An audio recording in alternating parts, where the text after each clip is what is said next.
So weird things happen when you run for U.S. Senate that I was not expecting. Today was one of those days where I was invited to a briefing hosted by the U.S. Global Leadership Coalition, so USGLC. They're a nonprofit, nonpartisan, non-government organization that's incredibly well connected throughout the entire world. They are staffed by people who were everything from former generals, former secretaries of state, politicians at all levels. And their event today was for candidates, and it was to talk about what's going on in Ukraine and Russia. And one of the people on the call was Lee Feinstein, and he is a former U.S. ambassador to Poland. And of course, Poland has certainly experienced plenty of challenges with Russia and the Soviet Union throughout its history. So they perhaps understand better than many what exactly is happening in Ukraine.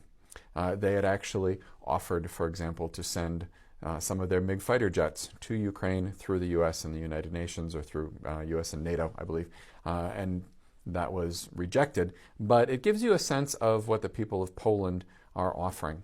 And one of the things that Ambassador Feinstein said was that right now there are about, I think the number is around 2 million refugees fleeing Ukraine. And that number is expected to rise to as much as 10 million.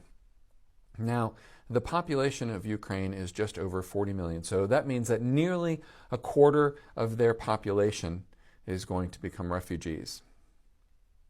At the same time, on that same day while I was in that meeting, Madison Cawthorn called President Zelensky of Ukraine a thug and said that the government of Ukraine is incredibly evil, while an estimated 10 million people are going to be refugees because Vladimir Putin is a thug. So here's what I'm asking of my conservative followers out there, of those seeing this, who have been told all of their lives that they can't vote for a Democrat. This campaign is about one single word: trust. And I understand that trust has been broken for all sides, that nobody believes that politicians are trustworthy. And it is my goal to change that. I understand that you have been told all your life you cannot vote for a Democrat, but you have also been told all of your life how much freedom means, how much democracy means, and you cannot possibly tell me that the words of Madison Cawthorn today resonate with you. So I am not asking you to vote for a Democrat. I am asking you to vote for me.